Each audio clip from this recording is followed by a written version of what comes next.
오늘 함께 묵상하실 말씀은 출애굽기 27장 말씀입니다. 너는 조각목으로 길이가 5규빗, 너비가 5규빗의 제단을 만들되 네모 반듯하게 하며 높이는 3규빗으로 하고 그 네모퉁이 위에 뿔을 만들되 그 뿔이 그것에 이어지게 하고 그 제단을 놋으로 싸고 재를 담는 통과 부삽과 대야와 고기 갈고리와 불 옮기는 그릇을 만들되 제단의 그릇을 다 놋으로 만들지며 제단을 위하여 놋으로 그물을 만들고 그 위에 네모퉁이에 녹고리 넷을 만들고 그물은 제단 주위 가장자리 아래 곧 제단 절반에 오르게 할지며 또 그 제단을 위하여 채를 만들되 조각목으로 만들고 놋으로 쌀지며 제단 양쪽 고리에 그 채를 꿰어 제단을 매게 할지며 제단은 널판으로 속이 비게 만들되 산에서 내게 보인 대로 그들이 만들게 하라.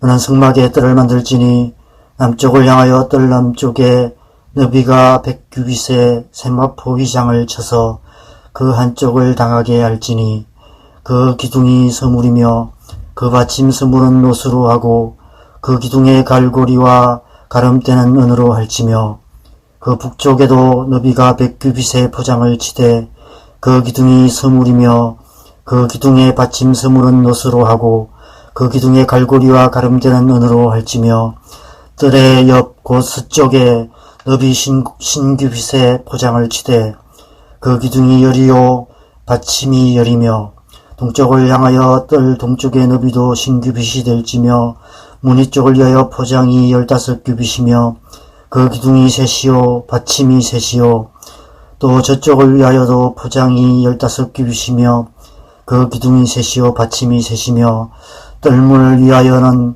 청색 자색 홍색 실과 가늘게 꼰 배실로 순우와 짠 서무규빗의 휘장이 있게 할지니 그 기둥이 넷이요 받침이 넷이며 뜰 주위 모든 기둥의 가름대와 갈고리는 은이요 그 받침은 놋이며 뜰의 길이는 100규빗이요 너비는 신규빗이요 세마포 휘장의 높이는 5규빗이요 그 받침은 놋이며 성막에서 쓰는 모든 기구와 그 말뚝과 뜰의 포장 말뚝을 다 놋으로 할지니라. 너는 또 이스라엘 자손에게 명령하여 감나무로 짠 순수한 기름을 등불을 위하여 내게로 가져오게 하고 끊이지 않게 등불을 켜되 아론과 그의 아들들로 회막안 증거계 앞 휘장 밖에서 저녁부터 아침까지 항상 여호와 앞에 그 등불을 보살피게 하라. 이는 이스라엘 자손이 대대로 지킬 규례이니라. 아멘. 여러분, 오늘 말씀은 세 단락으로 나누어 세 가지를 말씀하고 있습니다. 1절에서 8절까지 말씀에서는 제단을 만드는 것에 대해서 말씀하시며 9절에서 19절까지 말씀에서는 성막의 뜰을 둘러싼 울타리를 만드는 것에 대해서 말씀하십니다. 그리고 마지막 두 절인 20절, 21절 말씀에서는 성소의 등불이 항상 꺼지지 않게 해야 한다는 것에 대해서 말씀하고 계십니다. 저는 오늘 이 말씀을 묵상하면서 이 세 가지가 하나님의 백성으로서 하나님의 백성답게 살아가는 삶의 원리에 대한 말씀이 아닐까 하는 생각이 들었습니다. 우리가 앞서 묵상한 것처럼 하나님께서 성막에 대해서 말씀하시며 가장 먼저 출애굽기 25장에서 성막 안의 지성소와 성소에 놓일 세 가지 기구들에 대해서 말씀하셨습니다. 그리고 그 후에 어제 본문인 26장에서 성막의 양식에 대해서 말씀하셨습니다.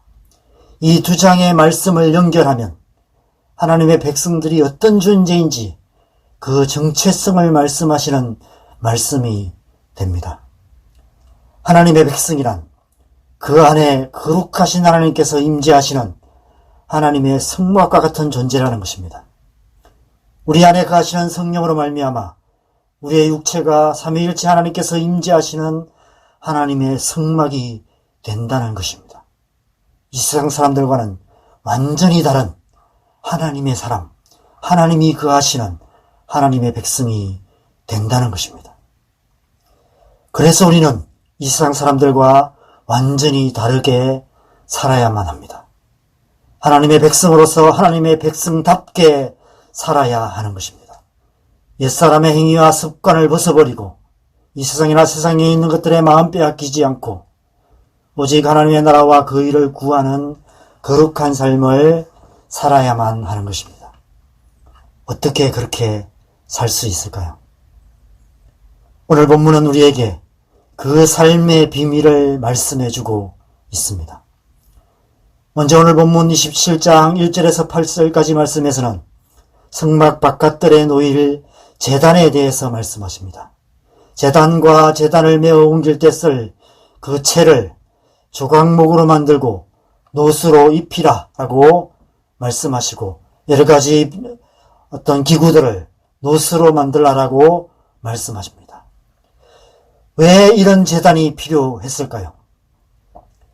지극히 높은 곳에 계신 하나님께서 이제 그 산을 내려오셔서 이스라엘 백성들 가운데 장막을 치시고 그들과 함께 사시기로 결정하셨습니다. 그래서 이제는 더 이상 그 산을 오르내릴 필요 없이 언제든지 쉽게 하나님 앞에 나아갈 수 있게 되었습니다. 어제 본문 말씀에서 성막을 어떻게 지을 것인지를 말씀하시면서 마지막으로 성막으로 들어가는 문의 양식에 대해서도 자세하게 말씀하고 있습니다. 그런데 그 어느 구절에서도 오늘날처럼 복잡한 비밀번호로 잠금장치를 설치하라는 말씀이 없습니다. 그 성막의 문은 어린아이라도 쉽게 열고 들어갈 수 있는 휘장, 곧 커튼에 불과했습니다. 또한 오늘 본문 9절에서 19절까지 말씀에서는 성막 바깥들의 경계를 정하는 울타리를 치고 대문을 만들 것을 말씀하시며 그 규격을 자세하게 알려주고 있습니다.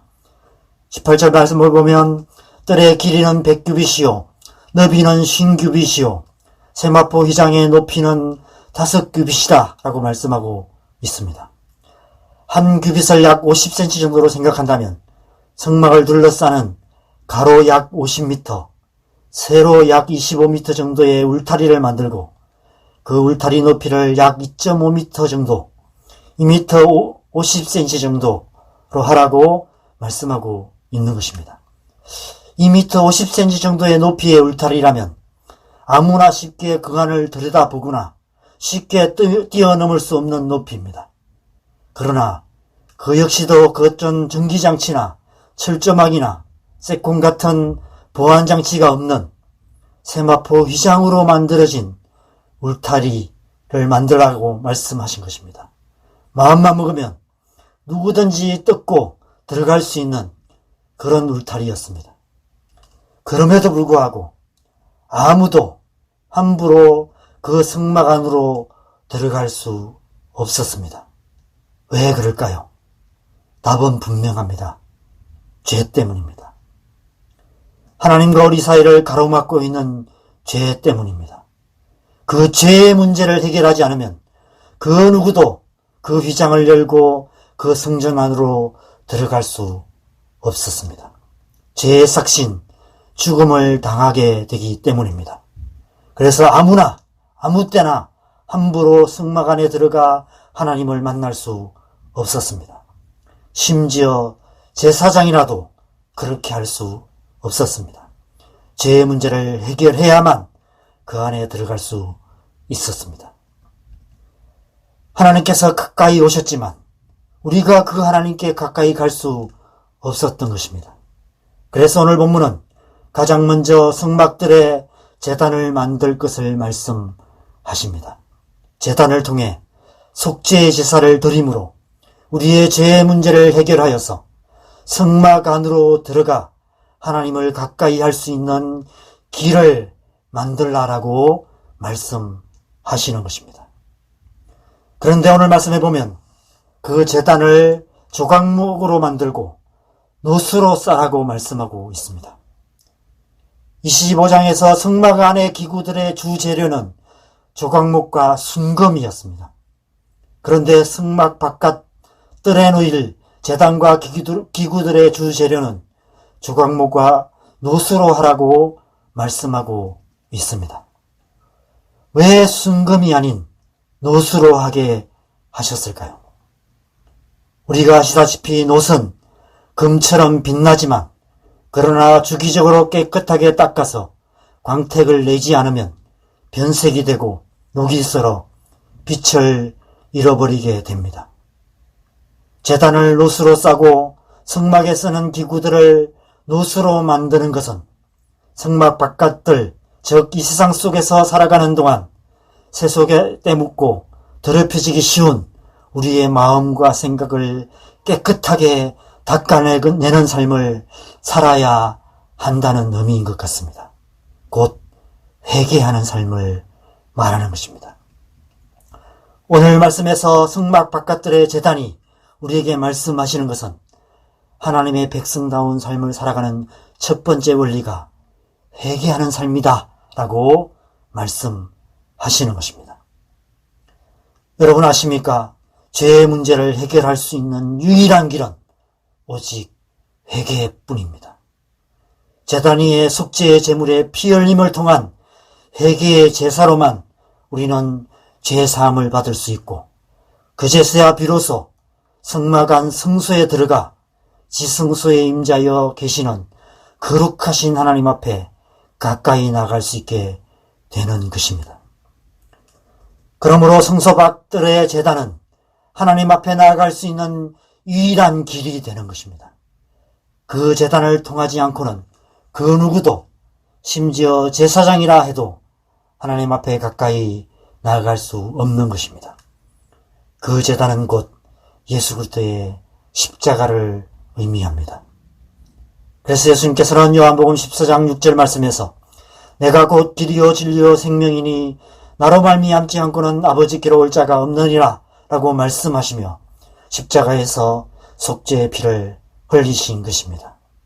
그 제단에 쏟으신 예수 그리스도의 영원한 속죄의 피가 우리를 언제나 어디서나 하나님 앞에 가까이 나아갈 수 있는 길이 되는 것입니다.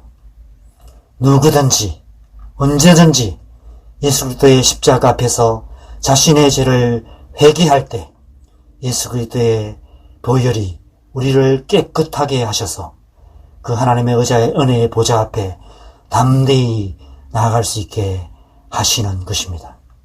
그래서 요한일서 1장 9절에서는 우리가 우리의 죄를 자백하면 저는 미쁘시고 의로우사 우리의 모든 죄를 사하시며 모든 불의에서 우리를 깨끗하게 하실 것이다 라고 약속하고 계시는 것입니다. 그러므로 우리는 언제든지 어떤 상황에든지 회개를 통해 하나님 앞에 나아가기에 힘써야 하며 하나님과 친밀한 교제를 회복하여서 빛 가운데 살아가는 삶을 살아야 하는 것입니다. 우리가 하나님 앞에 나아갈 때 가장 먼저 해야 할 일이 있다면 그것은 회개입니다. 뿐만 아니라 우리가 그리스도인으로서 이 세상을 그리스도인답게 살아가기 위해서 가장 먼저 해야 할 일도 바로 회개입니다. 그리스도인의 삶은 회개의 삶입니다. 그리스도인을 그리스도인답게 하고 그리스도인답게 살게 하는 시작이 되는 것이 바로 회개인 것입니다. 왜냐하면 우리는 누구나 쉬워도 너무 쉽게 죄의 유혹에 넘어질 수 있는 자들이기 때문입니다.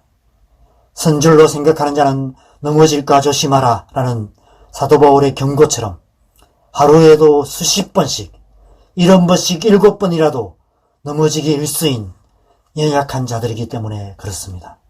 그러나 7번씩 7번이라도 용서하시는 하나님의 그 은혜의 손이 우리를 일으켜 주시기에 우리는 회개하는 삶을 통해 점점 더 하나님의 백성다운 삶을 살아가는 그런 하나님의 사람으로 성장해 갈 수 있는 것입니다. 하나님의 백성다운 삶의 첫 번째 원리는 회개하는 삶인 것입니다. 두 번째로는 9절에서 19절에 성막의 경계를 정하는 울타리를 치라고 말씀하고 있습니다. 여러분, 우리가 이 세상 속에서 하나님의 백성다운 삶을 살아가기 위해서는 넘어서는 안 되는 분명한 삶의 경계선이 필요합니다. 내가 좋아하고 싫어하는 것에 분명한 경계선, 그런 세상적인 어린아이 같은 경계선이 아니라 해야 할 것과 하지 말아야 할 것이 분명한 올바른 경계선이 필요합니다. 우리가 자녀들을 키우다 보면 그런 올바른 경계선을 가르치는 것이 쉽지 않음을 알게 됩니다. 아무리 하고 싶어도 해서는 안 될 일이 있는가 하면, 아무리 하기 싫어도 반드시 해야만 하는 일도 있다는 것, 아무리 가고 싶어도 가서는 안 될 곳이 있는가 하면 아무리 가기 싫어도 꼭 가야만 하는 곳이 있다는 것, 아무리 좋은 일도 해서는 안 될 때가 있고 아무리 싫은 일도 어쩔 수 없이 해야만 하는 데도 있다는 것, 아무리 먹고 싶어도 입에 대어서는 안 되는 것도 있고 아무리 먹기 싫어도 꼭 먹어야만 하는 것도 있다는 것, 아무리 입이 건질거려도 절대로 해서는 안 되는 말도 있고 어떤 불이익을 당해도 꼭 해야만 하는 말도 있다는 것, 잠시도 가까이 해서는 안 될 사람도 있고 늘 가까이 해야만 하는 사람도 있다는 것, 이외에도 수많은 예스와 노의 올바른 경계선을 가르치는 것이 쉽지 않습니다. 우리가 하나님의 백성으로 산다는 것도 마찬가지입니다. 내가 좋아하고 싫어하는 것으로 선을 긋는 어린아이 같은 삶이 아니라 하나님의 말씀의 경계선을 잘 긋고 잘 지키는 삶을 살아가는 것이 하나님의 백성의 삶입니다. 이 세상과 구별된 경건한 삶을 살아가야 하는 것입니다. 하나님의 백성다운 삶을 살아가는 두 번째 원리는 분명한 경계선을 긋는 삶, 즉 하나님의 말씀을 잘 지켜 행하는 삶을 사는 것입니다. 그런데 마지막 세 번째 20절과 21절에서는 다시 성막 안으로 들어가서 성수 안에 등잔대에 등불이 꺼지지 않게 해야 한다라고 말씀하고 있습니다. 20절과 21절 말씀을 제가 읽겠습니다. 너는 또 이스라엘 자손에게 명령하여 감나무로 짠 순수한 기름을 등불을 위하여 내게로 가져오게 하고 끊이지 않게 등불을 켜되 아론과 그의 아들들로 해마가 증거계 앞 휘장 밖에서 저녁부터 아침까지 항상 여호와 앞에 등불을 보살피게 하라. 이는 이스라엘 자손이 대대로 지킬 규례이니라. 여러분, 왜 갑자기 다시 성막 안으로 들어가 성막 안의 등잔대에 등불이 꺼지지 않게 해야 할 것을 말씀하실까요? 그것은 성막 바깥들에서 우리가 하나님의 백성다운 삶을 살아가기 위해서는 성막 안 성수 안에 있는 등불이 항상 꺼지지 않아야 하기 때문이다. 이런 의미가 아닐까 생각합니다. 그것은 언제나 성령 충만한 삶을 살아야 한다는 의미인 것입니다. 우리의 마음과 생각이 이 세상의 어둠에 사로잡히지 않고 이 세상의 유혹에 넘어가지 않고 진리의 성령의 빛으로 충만해야 한다는 것입니다. 그래야만 우리의 모든 말과 행실을 통해 하나님의 빛이 비치게 되고 그래야만 이 어두운 세상을 밝히는 작은 등불이 되는 그런 삶을 살아갈 수 있다는 것입니다. 성령 충만한 삶, 그것이 곧 하나님의 백성다운 삶이라고 말씀하고 있는 것입니다. 사랑하는 여러분, 하나님의 백성다운 삶은 날마다 회개하는 삶입니다. 회개를 통해 거룩하신 하나님의 임재 안에 더 가까이 나아가기에 힘쓰시기 바랍니다.